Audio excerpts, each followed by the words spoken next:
Punt It Long, episode 23.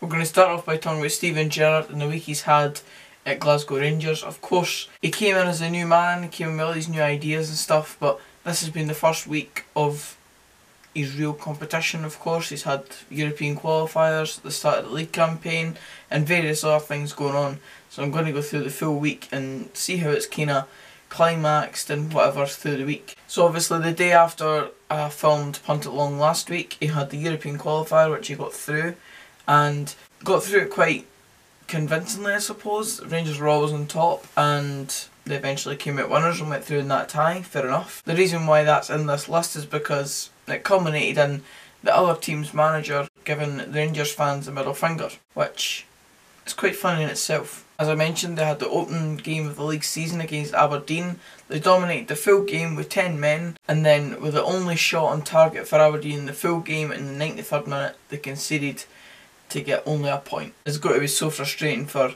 Steven Gerrard considering how dominant Rangers won that game. In that game they also had the Morelos red card, which in my opinion was really harsh. It's now been overturned.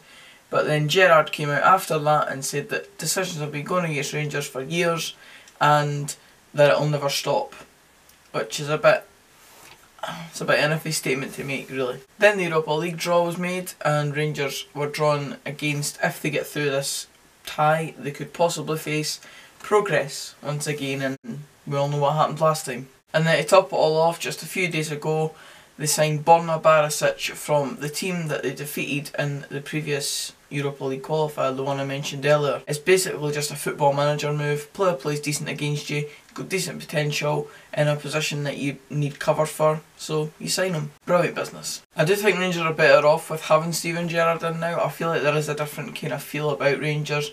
It's all kind of up in the sky now though, they need to actually prove it. I mean, they're already a few points behind Celtic, they've dropped points in a game that they really should have went on to win, so is it going to just be the same old? Most likely, probably. We're going to go on to talk about a man that I'm not too keen on now. He's behind me. One of these guys. This guy. Joe Hart somehow managed to get possibly European football this season by signing on with Burnley for 2 years, I think it is. Again, like I've mentioned how I feel about Joe Hart before. I've mentioned how he keeps getting opportunity after opportunity, just simply down to his reputation. He's got 4 Golden Gloves in the Premier League and he's won 2 Premier League titles. So am I the only one that thinks that he gets opportunities that he doesn't really deserve? Who knows, but I just don't see why he's got the reputation that he ends up getting these good moves to decent enough clubs with a good position. Burnley, obviously, as I said, have got a chance of Europa League football this season. They'll be at least looking for a top 10 finish in the Premier League, and Joe Hart could play a big part in that. They do have 2 good English goalies already. Will Joe Hart yet again be talked about as one of these players that jumps in and out of the starting 11, and some folk will be advocating for him to be in it, and some folk will be realising how much mistakes he actually does make? I'll certainly be on the latter camp. For now, he's a Fraud FC employee, and I'm happy to have him here. It's that time of the week again. We're going to go on to the section of the episode called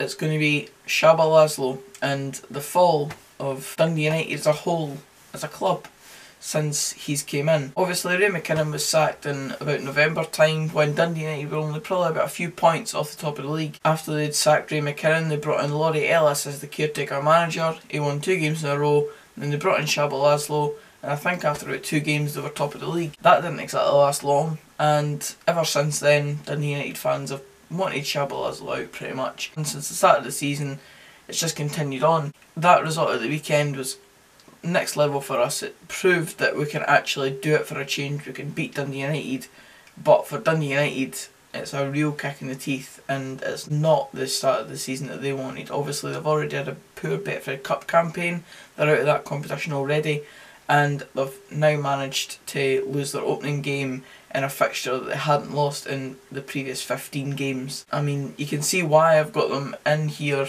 this week, especially the Shabalala element. If he stays, I mentioned it in my league predictions video, I don't think Dundee United will do anything this season. Be a bang average mid-table finish if Shabalala manages to stay the full season. I mentioned it in my prediction video as well. If he doesn't, and someone like Jim McIntyre comes in, then they're bound to reach the playoffs because they do have talent in their squad.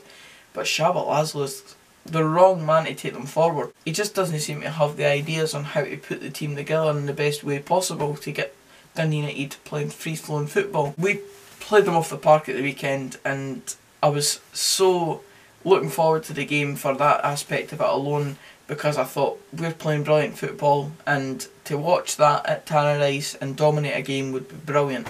And it's exactly what happened, and it's simply down to the fact that the tactics under Shabalala are just null and void. They're just not there. As I mentioned, if Dundee United stick with him, it will be the worst decision that they could make. It could see near enough the demise of them, really, if it's not already happened. And as usually on Punt Along, we're going to go full circle and back to my team, Dunfermline. As I mentioned, we got the win over Dundee United at the weekend. It was fantastic. We saw off two of our ex-players in Nicky Clark and Fraser Aird. Fraser Aird didn't really get much stick first because he was barely on the pitch to even get any. And again, that's Shabalala's fault because Aird's a good talent. But he's making him into a Paul McMillan type signing. He's ruining a good talented winger. Aird chose to do that, so let him go on with it. Nicky Clark got it though. He really got it, and the fact that he was the first one to walk off the pitch at full time said it all. We really got to him in that game, and oh well, it's just banter, eh? The only other sort of Dunfermline related story is the news of Willo Flood, and he's finally back in Scotland. Who with though? Don't worry, it's only Montrose. Aye, he's back in Scotland, he's returned for Bally United, and he's chosen to start training with Montrose. I'm imagining that his pal Sean Dillon would have got him in there, his ex-Dundee United teammate. We're shot him, so that's the only thing that matters to me. And up next, we've obviously got Ross County, and we're facing another two of our ex-players for last season. One of them being Declan McManus, who, I mean, I didn't really have that much of a problem with. He was a good servant for us in the time. He was never really going to be committed to us. He never has been throughout his career. He's had about 10 clubs or something like that, so I don't know why I was really expecting him to be so committed to us. The only real thing that sticks with me is that he gave it all the next season patter in his Instagram posts after the season, and I mean, that all ended up being a bit rubbish, eh? Excuse me a minute. So down south is there, and way up north is up there. Did Callum Morris look at it this way? Aye, we've got Callum Morris to look forward to as well. I don't know what type of reaction he'll get. I'm imagining he'll get pelters just like Nicky Clark did, because really he was worse than what Clark did. He said that he was going to go down south. He probably did want to go down south, but he ended up at the furthest north club that he could in Scotland, and chose the completely wrong path to get any sort of respect from the majority of our fans. So he'll probably get a massive amount of stick for us. But as I said, it's just football. It'll be there for the 90 minutes, and after that we should really just forget about it, because it's just not worth it, eh? But if he wants the globe, I'll give him that. And that's it for this week's episode of Punt It Long, guys. Cheers for watching. If you did enjoy, please give it a like. Comment down below about anything I've said, any points you want to bring up, and I might have missed in this week's Punt It Long, any important things that have happened in football maybe. Subscribe for more of this type of content, because it's a weekly series and you'll be able to see more of it as the weeks go on. And until the next one, I'll see you then. Cheers, guys.